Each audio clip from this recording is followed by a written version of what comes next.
It's Prime Day deals and we have a microphone battle. We got the Fifine AM8 versus the Tank 3. Both of these are USB XLR microphones and we are going to figure out which one best suits your needs. Let's get into it.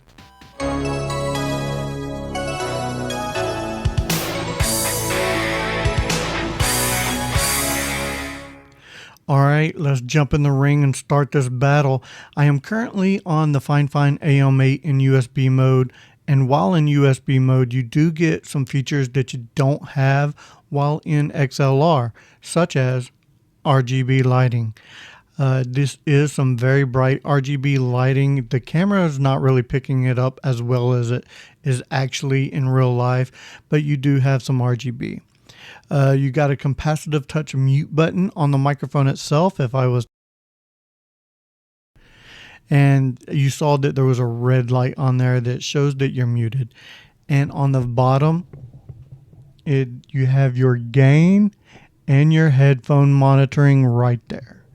So that is what you have in USB mode.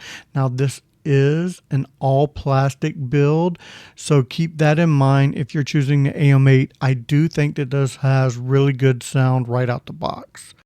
What we're going to do now is we're going to switch over to the Tank 3. We are now on the Tank 3 from Fifine, and this is the tone you're going to get with this microphone. Now, it is slightly different than the AM8. Your gain and headphone monitoring is on the side, and you have a physical touch mute button on top. If I was to press it, you saw it went red. You couldn't hear me. That is a physical touch mute button. I do like that.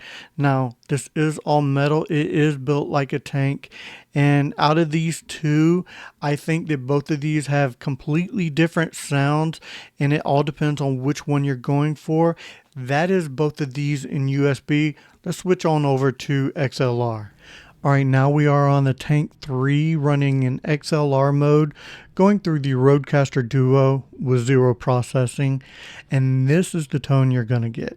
Keep in mind, while in XLR mode, you do lose the ability to use your gain and your headphone monitoring and the push-to-touch mute button on the microphone itself. All of that can be done through your audio interface. Now, like I said, this is with zero processing. Let's see what it sounds like with a little bit of processing. I'm just going to add a little bit of processing. This is the podcast studio setting, and I really enjoy this setting with this microphone. I enjoy this setting with most microphones.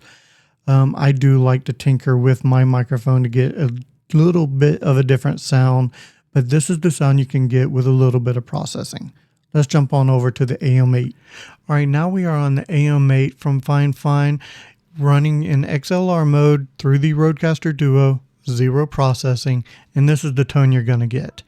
Now, just like the Fifine Tank 3, when in XLR, you do lose the ability for your push-to-touch mute, your gain, and your headphone monitoring on the microphone itself. Again, will be ran through your audio interface. This is the tone you're going to get with zero processing. Let's see what it sounds like with a little bit of processing. This is the tone you're going to get with a little bit of processing. It gives it a little bit more presence, just like the Tank 3. Again, I like to tinker and add processing with my microphones, and this is the sound that I get. Now, what I'm going to do is I'm going to go back, listen to everything I already recorded, and come back with my final thoughts. And now for my final thoughts. I don't think you can go wrong with either one of these microphones. The AM8 is a plastic build, however, it does have a darker, richer tone right out the box. The Tank 3 is an all metal build, but it does have a little bit more clarity right out the box. So again, it all depends on what type of style you're looking for and what you're looking for in a microphone. I will leave links to both of these microphones in the comments and the description down below. Alright, that does it for this episode of Back to the Retro Review. I am the Bearded Geek, and remember, if I don't see you again, thank you for being a friend.